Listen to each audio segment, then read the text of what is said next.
할렐루야. 네, 안녕하세요. 네, 오늘 또 KPM 예배 저희들 드리기 전에 먼저 우리 KPM 2022년 표 같이 외치도록 하겠습니다. 시작. 아버지 아들답게 커다란 사랑의 도구로 열방을 주님께 전민족 복음화를 이루신다. 네, 계속해서 사랑의 백배 결실로 열방을 섬기자. 하나님 아버지의 사업가는 일, 사업은 왜 하는가? 하나님 사랑, 사람 사랑하기 때문에. 이, 어떻게 사업하는가? 하나님 모시고 사람 모시고. 3. 사업 결과가 무엇인가? 하나님 섬기며 사람 섬기는 것. 4. 하나님 아버지의 비전을 내 꿈으로 삼는다. 5. 우주재벌 아들처럼 생각하며 성장한다. 할렐루야, 아멘. 네, 오늘 저기 발렌타인스데이인데 또 이렇게 스크린 앞에서 또 보게 됩니다. 아무튼 여러분을 위해서 준비한 하트입니다. 네, 부흥 집회 이후에 사실 또 이렇게 말씀을 참 전한다는 게 되게 부담이 많이 됐는데 사실 이 말씀을 이렇게 준비하면서 가장 큰 수혜자는 본인 당사자인 저인 것 같아요. 이렇게 말씀을 준비하면서 또 기도하게 되고 또 오늘 이렇게 전하고자 하는 말씀이 이렇게 혹시 오해하지 마시고 저에게 하고자 하는 말씀을 이렇게 같이 쉐어하는 거니까 네, 그렇게 이해해 주시고 혹시 제가 또 중간에 횡설수설하거든 발렌타인데이스라 그런가 보다 너그럽게 용서해 주시기 바랍니다. 어, 먼저 이렇게 설교 시작하기 전에 제가 한 달 전쯤에 있었던 해프닝이 있어서 잠깐 쉐어하기 원합니다. 해프닝이라기보다는 좀 창피한 얘기인데 사실은 제가 이제 작년 12월 말경에 전화기를 바꾸게 됐어요.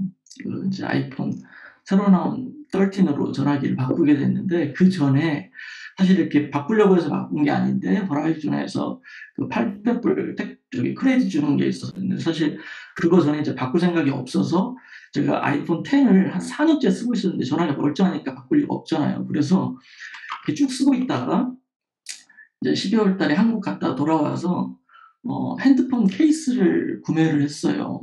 이제 앞으로 한 1년은 더 써보려고 정품 아이폰 그 실리콘 케이스를 아마존에서 구입한 거예요. 근데 일주일 후에 그 800불 크레딧을 12월 말까지 준다는 브라시에서 연락을 받고 전화기를 바꾸게 됐어요.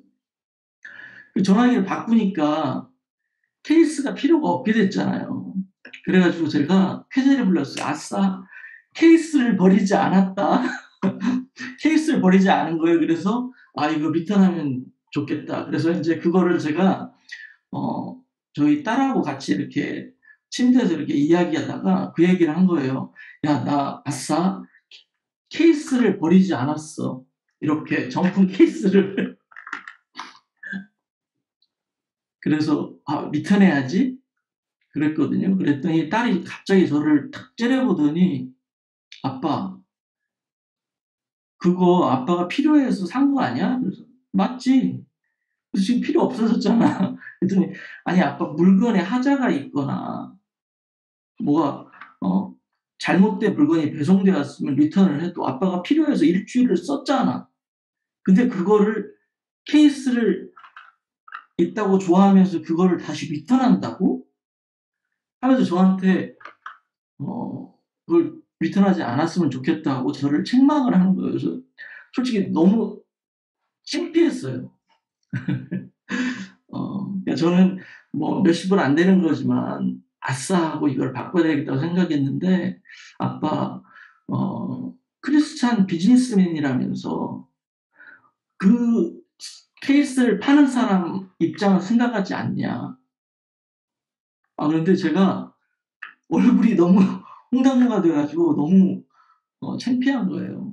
그래서 알겠다고 내가 리턴하지 않겠다고 않겠다고 그렇게 말하고, 사실 지금 여기 그대로 일주일밖에 안 쓴 케이스가 있는데, 혹시 여러분 중에 아이폰 10을 쓰시고 계신 분 중에 아니면 뭐 다들 최신 폰을 바꾸셨겠지만, 혹시 아니면 또 주변에 자녀들 폰 중에 있으시면 제가 이거 드릴 테니까 연락 주시면.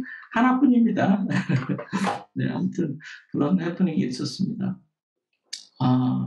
이제 오늘 말씀을 저희가 이제 되게 많이 고민하고 준비하다가 사실 사도행전 16장 말씀을 묵상하게 되었어요. 두 절 말씀인데요. 제가 한번 읽도록 하겠습니다. 사도행전 16장 25절.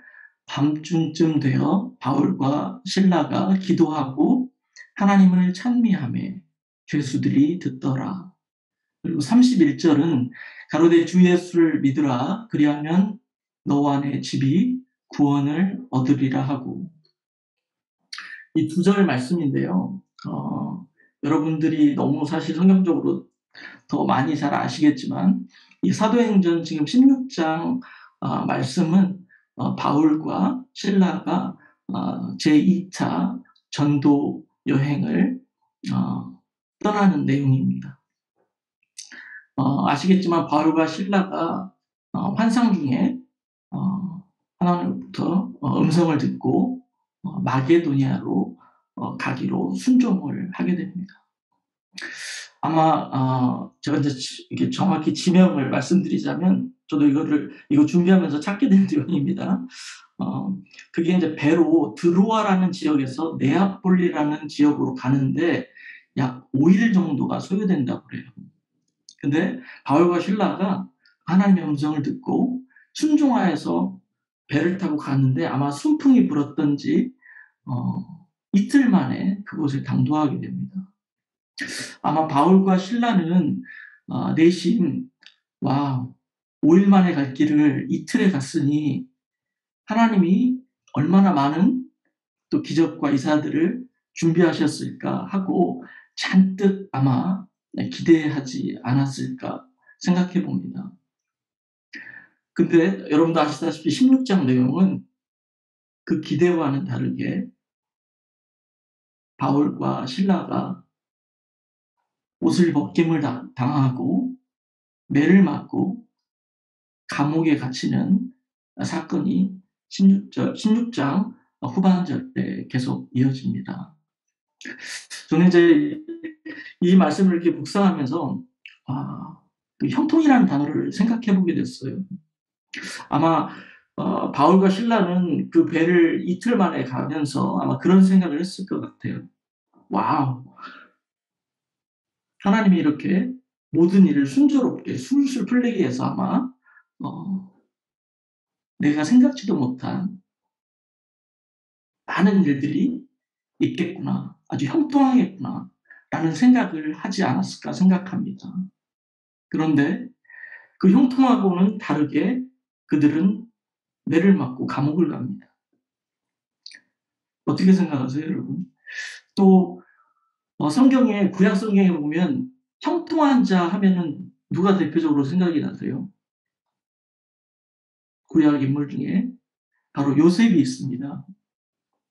저도 잘 몰랐는데 이렇게 준비하다 찾아보니까 요셉이 창세기 39장 2절에 그렇게 말씀이 되어 있네요. 여호와께서 요셉과 함께 하심으로 그가 형통한 자가 되어 그의 주인 애굽 사람의 집에 있으니, 이렇게 되어 있어요. 무슨 얘기인가요? 이제 노예로 팔려갔는데 하나님은 형통한 자라고 표현을 성경에 되어 있어요. 우리 인간적으로 바라보면, 우리 인간적으로 사실 형통하면은 어떤 생각이 드세요?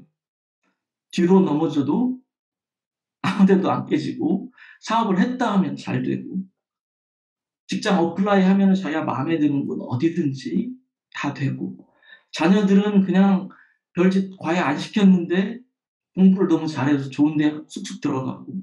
그게 형통인가요?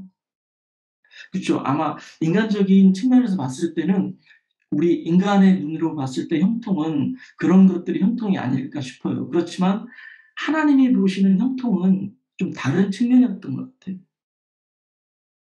성경에는 구원의 사역을 형통케 하신 하나님 이렇게 표현이 되어 있더라고요.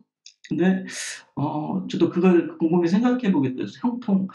모든 우리 인간들은 형통하기를 원하고 모든 삶이 순조롭기를 원하는데 늘 하나님의 뜻은 그렇지 않더라는 거예요.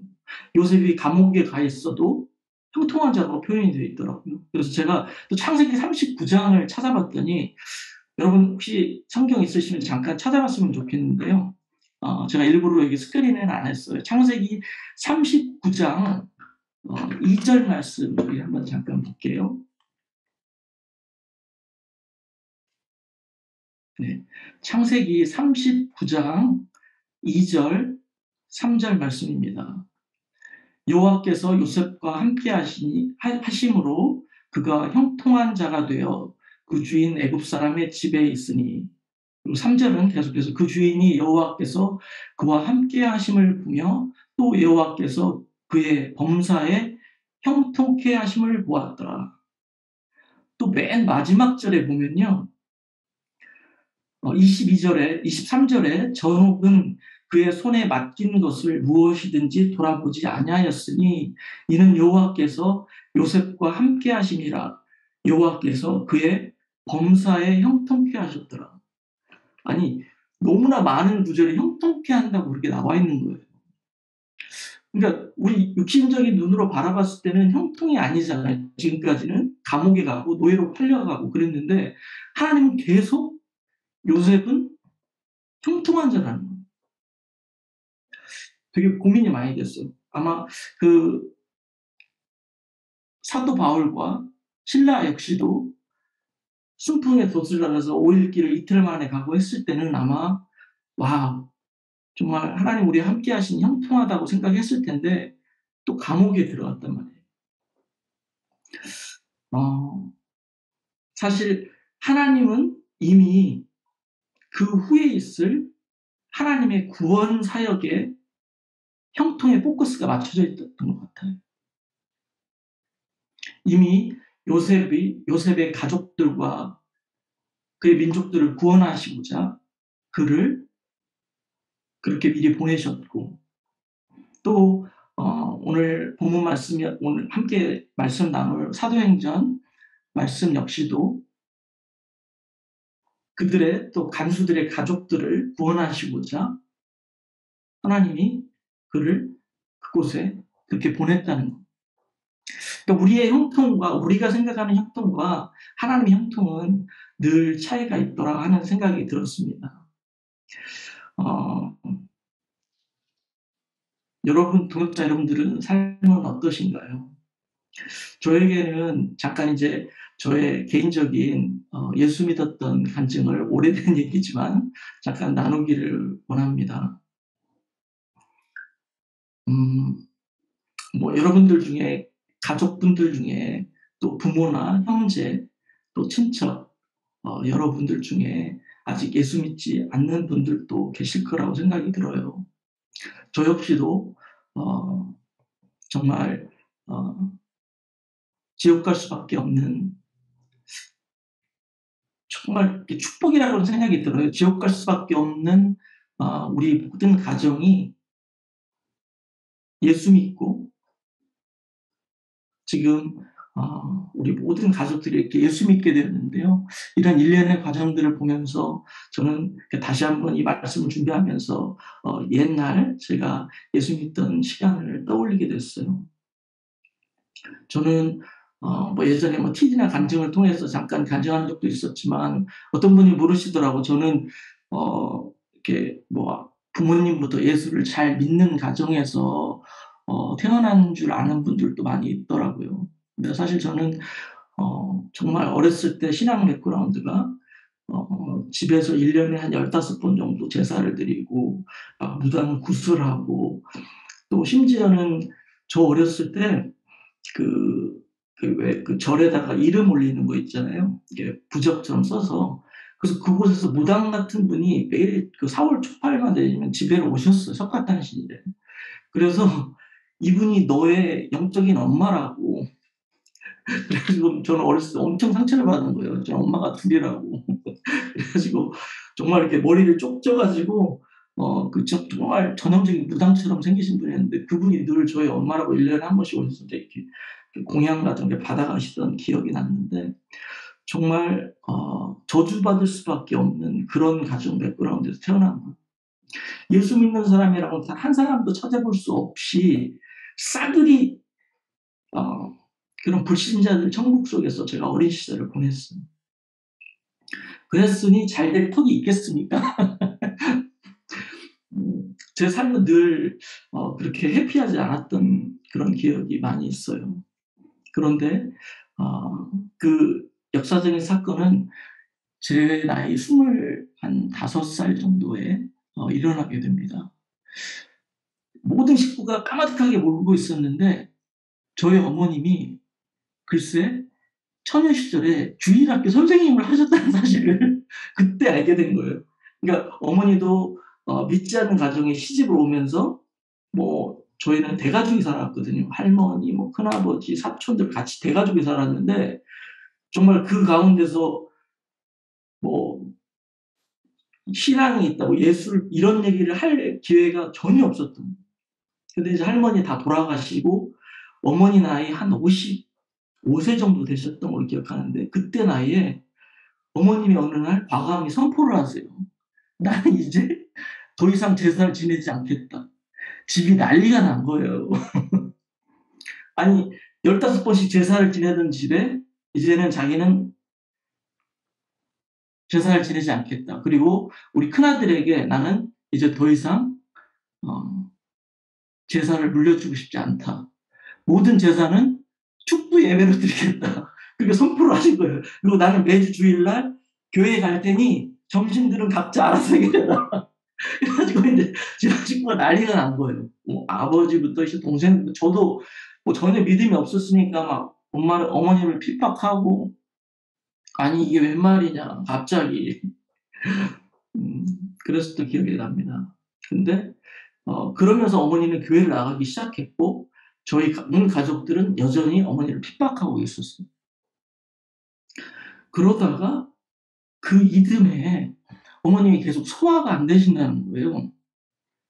그래서 어머님을 모시고 아버지랑 저랑 저는 이제 시골이 춘창이라는 곳이 집인데 남원이라는 곳에 내과를 방문하게 돼요.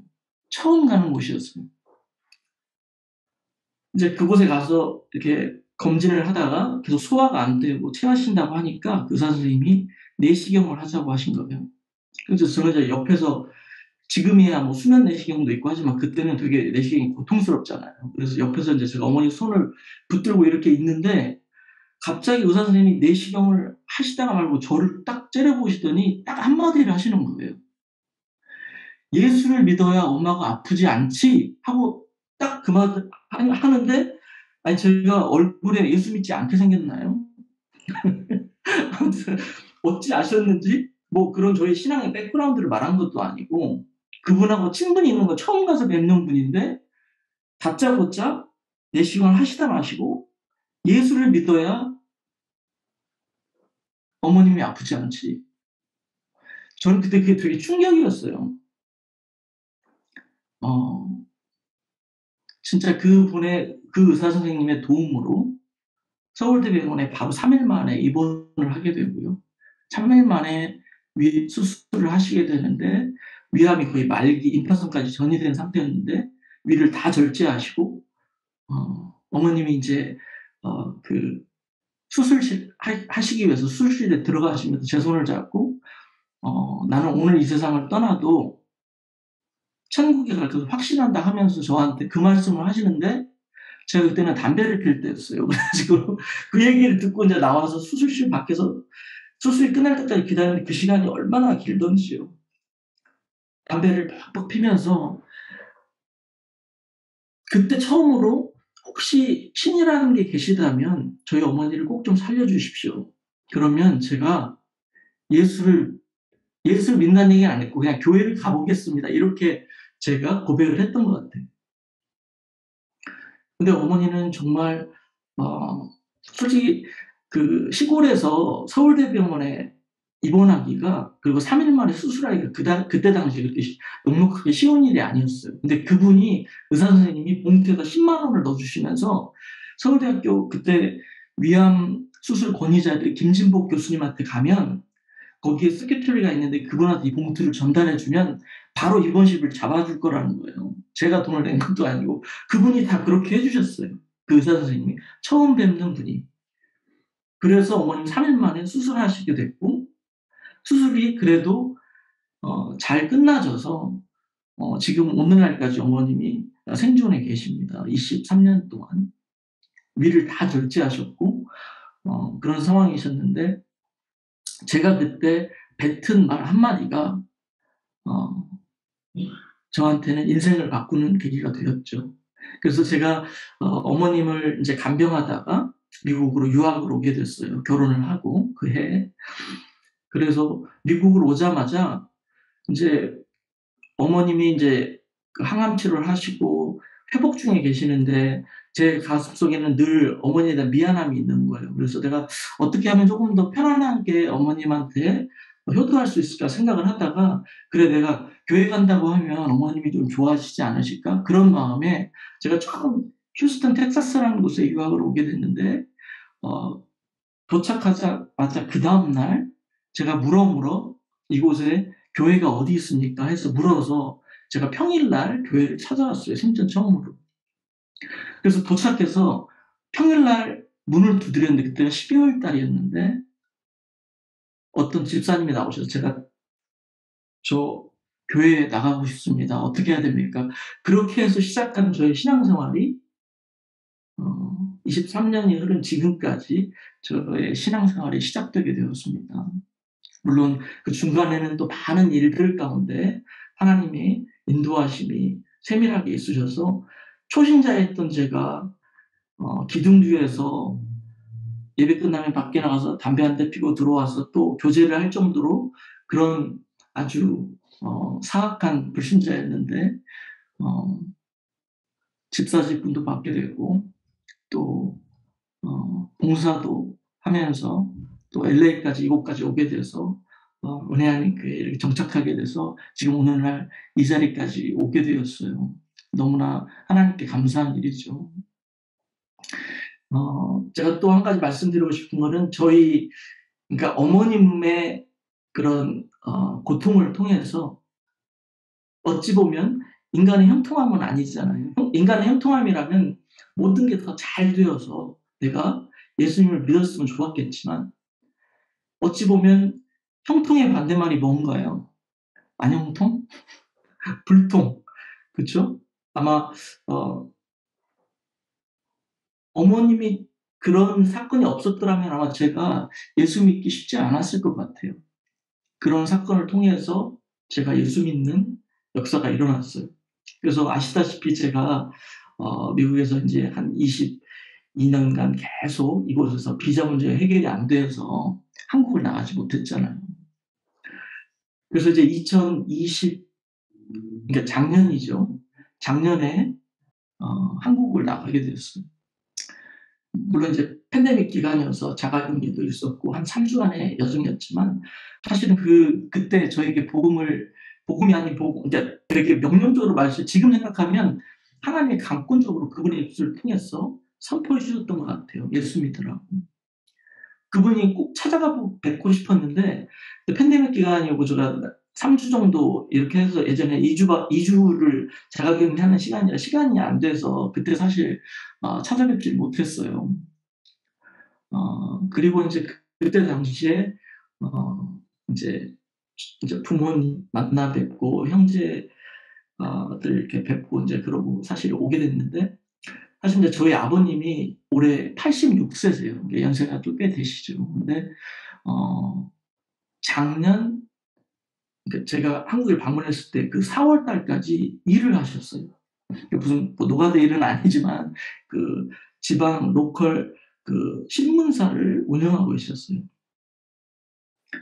어 86세 나이에 정말 한 번도 병원을 가본 적이 없을 만큼 너무 건강하셨고, 심지어는 이빨이 저보다 건강하세요. 치과를 한 번도 가신 적이 없을 정도로 86세 나이에 이빨도 건강하시고 병원을 한 번도 가신 적이 없으실 정도로 몸이 건강하셨어요. 근데 인제 제가 이제 연세가 그만큼 되셨으니 이제는 "쪼끔 편하게 쉬셨으면 좋겠다. 일을 그만두시면 어떻겠냐." 그래서 아버님이 결단을 하시고 은퇴를 하셨어요. 작년 5 월에. 은퇴를 하고 나시니까 인제 급 우울증이 오신 거예요. 그래서 매일 밥맛도 없으시고 멍하니 그러고 매일 앉아 계시는 거예요. 그래서 제가 어 전화 통화를 이렇게 계속 하다 보니까 아버님이 요즘 소화도 잘 안 되고 변비가 심해졌다는 거예요. 그리고 우울증이 심해져서 아무것도 하기가 싫다는 거예요. 그래서 제가 작년 10월 달이죠. 11월 달에 아버님 뵈러 제가 응원차 어 가겠다고 해 가지고 작년 또 11월에 한국을 나가게 됐어요. 이제 한국을 나가서 그때 이제 자가격리가 없을 때라 한 열흘간만 생각하고 사실 제가 열흘 정도를 계획하고 갔는데 아버님이 생각보다 우울증이 심각하신 것 같고 실제로 굉장히 변비가 심하신 거예요. 그래서 아버님이 병원을 절대 가시지 않으시려고 했는데 제가 한사코 손을 잡고 "꼭 이번에는 가시자." 하고 병원을 모시고 23년 전에 어머니 그 위암 진단을 해 주셨던 그 병원을 다시 찾게 됐어요. 참 아이러니하게 어머니 가셨던 그 병원에 아버님을 23년 만에 모시고 또다시 그 병원을 인제 선물을 좀 준비해서 고맙다는 말씀도 전할 겸 해서 그 동생하고 같이 아버님하고 병원을 찾아갔습니다.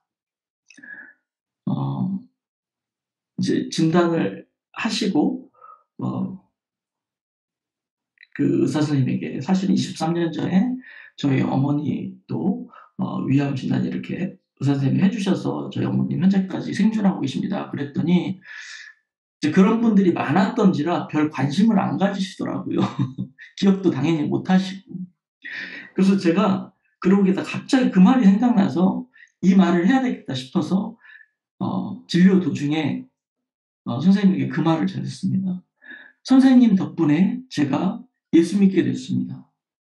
딱 그랬더니 그분이 갑자기 눈이 이만해지시면서 너무 기뻐하시는 거예요. 저는 그 얘기를 들으면서 무슨 생각을 했냐면 '와 우리 크리스찬이 누군가에게 당신 때문에 예수 믿게 되었습니다.' 그 말이 너무 좋은 말일 것 같다는 생각이 들었어요.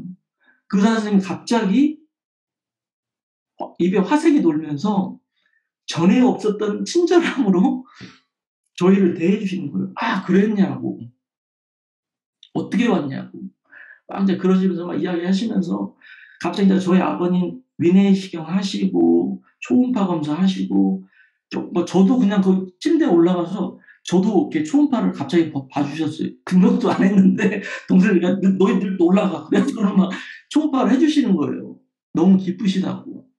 근데 이제 그때 이제 그렇게 하면서 청천벽력 같은 소리를 듣게 됐어요, 동시에. 어 이 초음파를 하시는데 갑자기 의사 선생님이 "어허." 그러시면서 복수가 찼다는 거예요.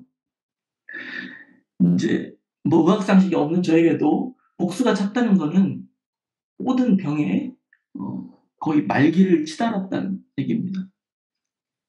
선생님이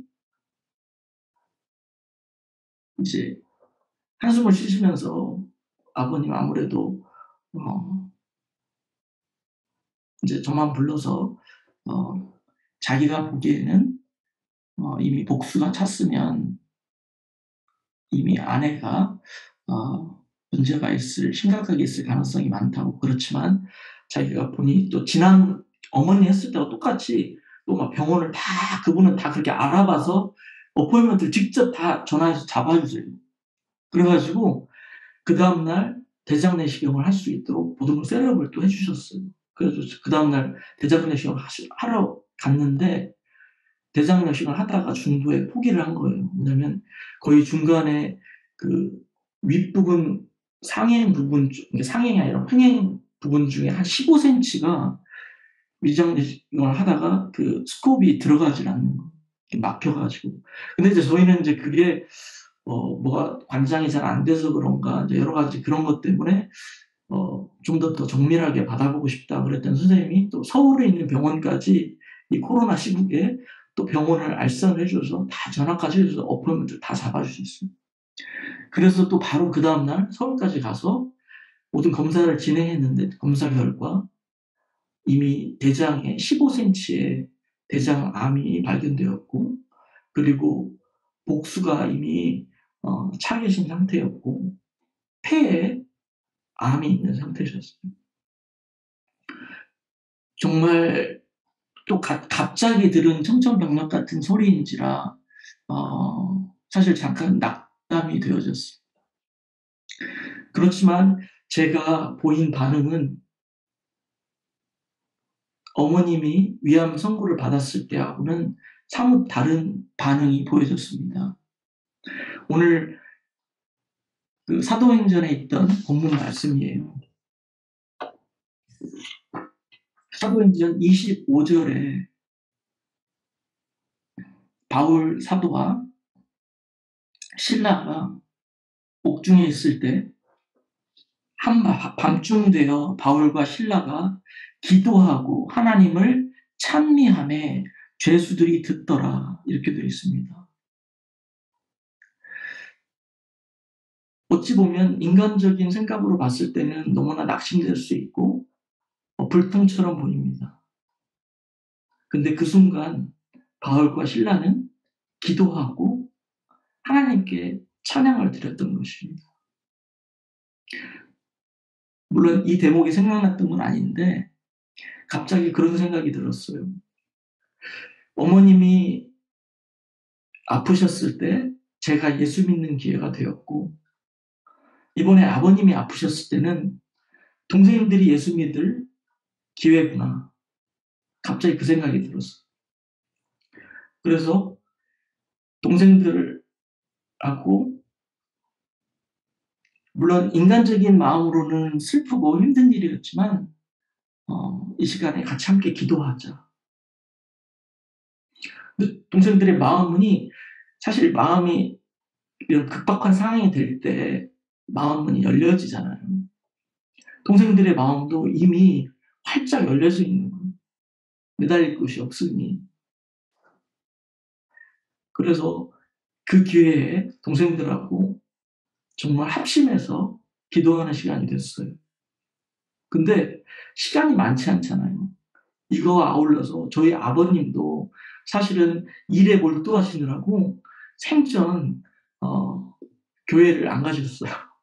어머님이 교회 가자고 하면 뭐라고 말씀하셨냐면 "내가 은퇴하면 꼭 같이 가리라." 이렇게 말씀하셨대요. 그래서 실질적으로 5월 달에 은퇴를 딱 하시고 나서 약속을 지키신 거예요. 교회를 그때부터 나가시기 시작하신 겁니다.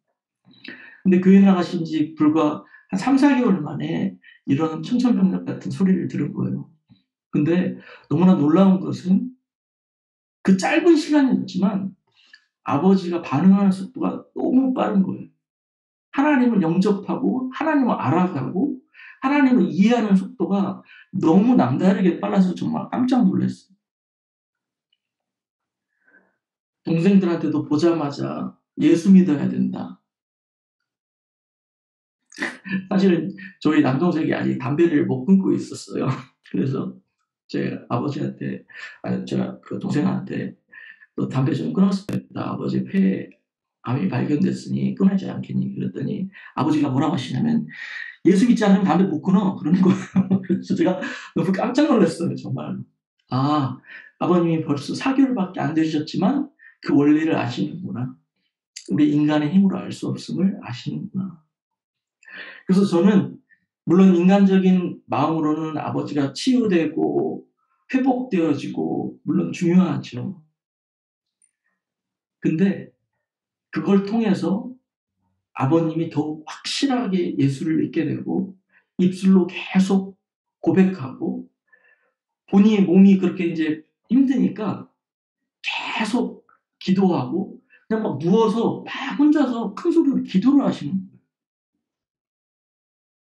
누가 시킨 게 아닌데 그래서 제가 마지막에 예수 그리스도 이름으로 기도합니다. 아멘. 그걸 계속 가르쳐 드렸어요. 혼자서 계속 기도하고 보는 사람마다 전도를 하고 계시는 거예요.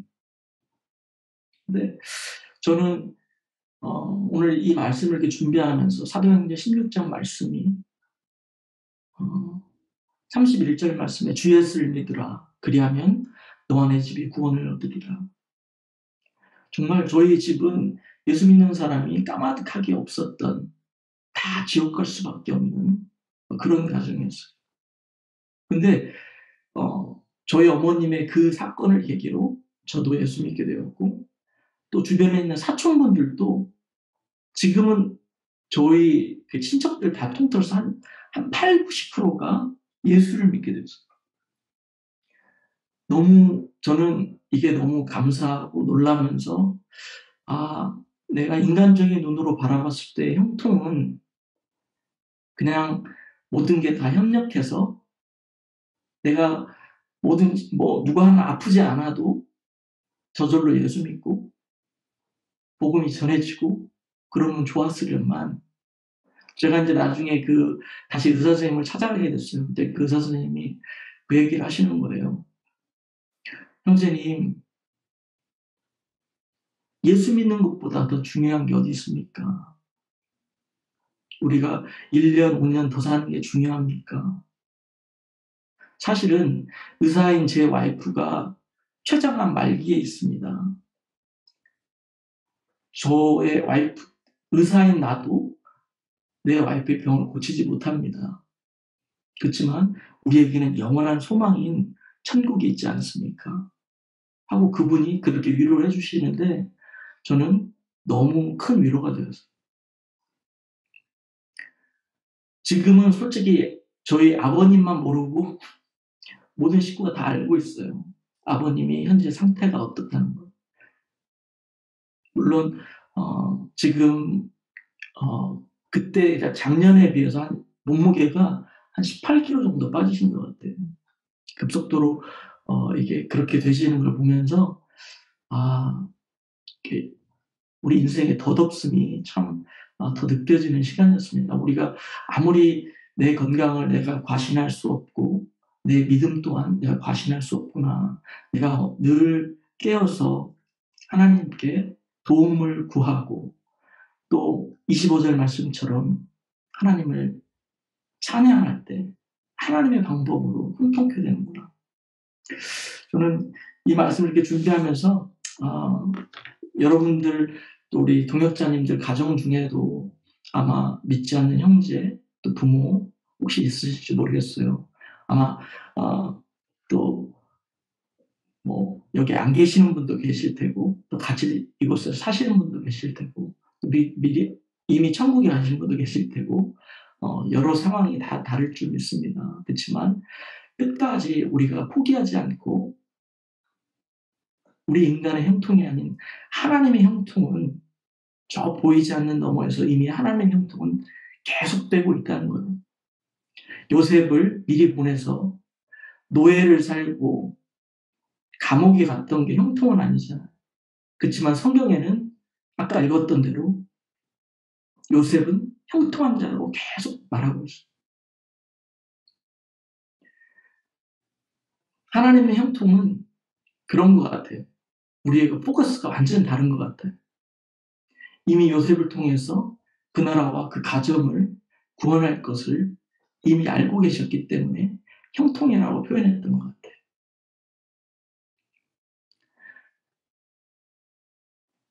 늘 포기하지 않고, 여러분들 가족들, 여기서 말하는 너와 내 집이라고 표현하는 그 집은 꼭 우리 가족과 친척만을 말하는 건 아니라고 해요. 내가 전도하고자 하는 사람, 또 내가 기도하는 사람, 모든 사람을 내 집이라고 표현하는 것 같아요. 너와 내 집이 구원을 얻으리라. 반드시 주의 때에 구원의 역사가 있는 것을 믿으시기 바랍니다. 마지막으로 선교사님이 부모님에 대해서 이제 노인분들을 어떻게 섬겨야 될지를 꼭 나누라고 말씀하셨어요. 근데 제가 느낀 그 부분을 잠깐 말씀드리자면 저는 정말 매일 하루에도 몇십 명씩 노인분들을 많이 접해요. 그러니까 제가 일하는 곳이 그러니까 주로 가는 곳이 양로원을 주로 많이 방문을 합니다. 그래서 하루에도 많은 분들의 나이가 연세가 많으신 노인분들을 접해요. 그래서 아마 여러분들보다는 훨씬 좀 연로하신 또 부모님들이나 그러니까 연세가 있으신 분들에 대한 이해가 좀 있을 줄 믿어요. 그래서 노인분들의 특징이 여러분들 들으셔서 아시겠지만 정신 연령은 나이와 반비례한다입니다. 그 얘기는 무슨 얘기냐면 아니 우리 아버지 와우 나 어렸을 때는 아주 쩌렁쩌렁하고 눈을만 부릅뜨면은 온 집안 식구가 뭐 살얼음이었는데 이런 부분도 있을 테고요. 그치만 연세가 한 해 한 해 가잖아요. 그러면 정말 애가 돼요. 아마 모르긴 몰라도 80대가 되면 정신 연령이 한 10살쯤 되는 듯해요. 90이 되면 아마 더 연령이 낮아집니다. 그럼 무슨 얘기냐면 부모를 대할 때 여러분들이 아이 대하듯이 해야 된다. 했던 말 또 하고 물어보면 계속 대답해 주고 큰 소리로 대답해 주고 눈을 아이 컨택하고 말해 주기. 자녀와 대하듯이 똑같이 하면 돼요. 아주 쉬워요, 사실은. 왜냐하면 저는 양로병원에서 이렇게 쭉 보잖아요. 우리의 삶이 똑같아요. 뭐 하고 계시냐면 왜 한국에서는 머리에다 까만 봉지를 치고 양로원에서는 고스톱을 치고 계신대요. 그래서 왜 까만 봉지를 쓰고 계세요? 그랬더니 내가 흔들었는데 잊어버릴까 봐 까만 봉지를 쓰고 있는 거야. 그런데요. 고스톱 치면서 또 빙고 게임 하고 계세요. 정말로 빙고 게임 하고 계세요. 양로원에 가면 80대, 70대 분들 쭉 모여가지고 테이블에 앉아서 뭐 거룩하게 21세기에 우리가 나아가야 할 길, 우리 뭐 환경에 대해서 논하지 않고 빙고 게임 하고 계세요. 정말로. 그리고 누워서 오줌을 이렇게 싸시면 기저귀를 항상 갈아야 돼요. 기저귀 차고 있어요. 다. 정말로. 우리 어렸을 때가 그렇잖아요. 태어나서 부모의 손에 의해서 기저귀도 갈림을 당하고 어렸을 때 엄마가 이렇게 놀아주고 이렇게 하잖아요. 그걸 하고 있더라고요. 우리 인생은 정말 별거 없는 것 같아요. 우리 부모님들에게 꼭 대하실 때 정신 연령이 10세 미만이다. 그렇게 생각하고 대하면 훨씬 이해가 빠를 거예요. 옛날엔 이해를 잘 하셨는데, 옛날엔 섭섭해하지 않으셨는데, 섭섭해 하십니다. 꼭 그걸 명심하시고요. 두 번째는 자주 통화하자입니다. 여러분들 뭐 바쁘시느라고, 우리 부모님 뭐, 나 그렇게 샀지 않아. 뭐, 저 예전에 사실 한 달에 한 번씩 이렇게 전화하고 그랬어요. 근데 지금 매일 전화하거든요. 근데 아버지의 낙이 제 전화를 기다리는 거예요. 아마 여러분들 부모님, 여러분들의 전화를 매일 기다릴 줄 압니다. 기뻐하세요. 야, 바쁜데 뭐하러 전화했냐? 그러셔도 좋아하세요. 그 마지막 세 번째는 용돈을 꼭 보내자입니다. 물론 다 잘하시겠지만 저는 꼭 보내자입니다. 어떤 부모가 넉넉해서 우리 부모는 나보다 부자인데 그래도 꼭 보내십시오. 어떤 부모들은 야 됐어 절대 보내지 마. 절대 보내지 마. 절대 보내지 마. 한 3번 하면 꼭 보내야 됩니다. 너무 좋아하세요. 한 달에 날짜를 어기지 말고 보내자입니다. 왜 그러냐면 그 날짜에 보내잖아요. 부모님이 안심을 하세요. 뭐 액수가 크고 많고가 아니라 내 자녀가 나를 생각하고 얘네가 살만하구나. 그런 증표가 되는 거예요. 물론 노인분들이 돈 쓸 데가 뭐가 있어. 뭐 노인분들이 뭐 쓸 데가 뭐가 있어. 아니요. 쓸 데 많아요. 그리고 결국에는 그 돈이 또 자기 손주들한테서 또 자기한테 또 들어와요. 사실은. 그치만 많이 하세요. 용돈 꼭 드리세요. 예전에는 여러분 그 말 많이 들으셨을 거예요. 뭐, 어, 그러니까 자기 시부모한테는 며느리가 드리고, 그 다음에 뭐 이렇게 바꿔서 드리잖아요. 근데 요즘은 시대가 그런 시대는 아닌 것 같아요. 저는 좀 견해가 좀 달라요. 아들이 직접 엄마한테 돈 들이잖아요. 왜냐하면 생각해 보세요. 요즘 얼마나 무서운 세상이에요. 딸네 집 가면은 냉장고를 열어도 아들 집 가면 냉장고를 마음대로 못 연대요. 아시죠? 그러세요? 아니, 시부모님들이 아들 집 가면 냉장고를 마음대로 못 연대요. 비밀번호도 모른대요. 집, 여기, 여기 말하는 게 아니라 한국. 근데 며느리가 돈을 줘보세요. 저는 갑질이라고 생각합니다. 갑질. 그렇잖아요. 내가 며느리한테 그렇지 않아도 눈치 보는데 돈까지 받아야 돼? 아들이 주십시오. 좋아하세요. 딸들은 어머니 돈 드리세요. 좋아하십니다. 물론 저는 개인적으로 제가 그렇게 느꼈어요. 아니, 물론 또 상황이 되면 바꿔서 드리는 것도 좋아요. 그렇지만, 아들이 엄마한테 엄마 하고 손에 쥐어지는 거 너무 좋아하세요.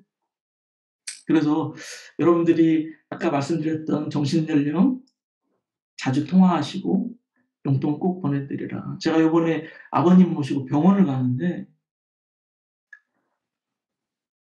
뭐 이렇게 아시지만 한국 남자분들 되게 무뚝뚝하잖아요. 저희 아버님도 비슷하셨어요. 연세가 되니까 사람이 완전 달라지는 거예요. 애가 돼 가지고 제 손을 꼭 붙잡고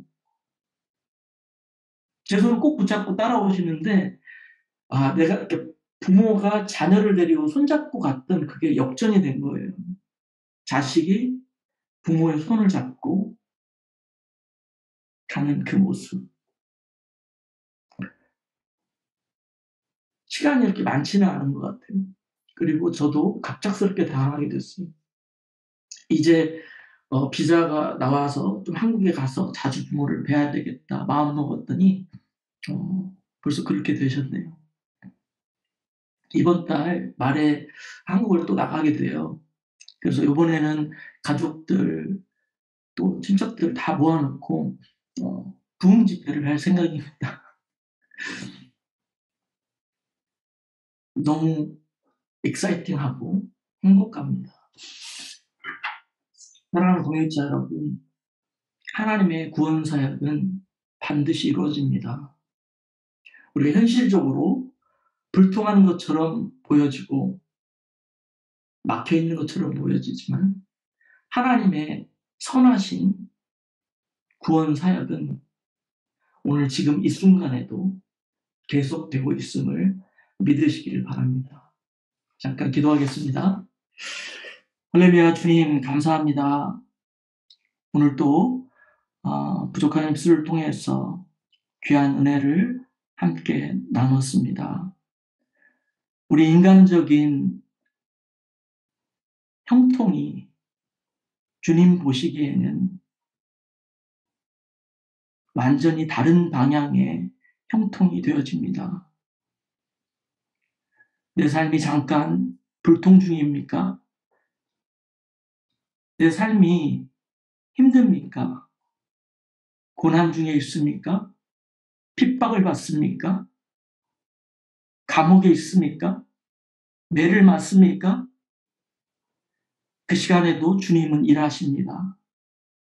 선하신 구원 사역은 우리의 삶을 통해서 반드시 이루어질 줄 믿고 감사합니다. 함께하는 귀한 은혜가 우리 동역자들 심령 가운데도 위로가 되게 하여 주시옵소서. 감사드릴 때 예수님의 이름으로 기도합니다. 아멘. 할렐루야. 이제 마지막으로 우리 KPM 고백 함께 나누고 우리 마지막 우리 최승민 집사님 기도해 주시고 마치도록 하겠습니다. KPM 고백하고 기도하고 마치겠습니다. KPM 고백 사랑의 백배 유실로 열방을 섬기자.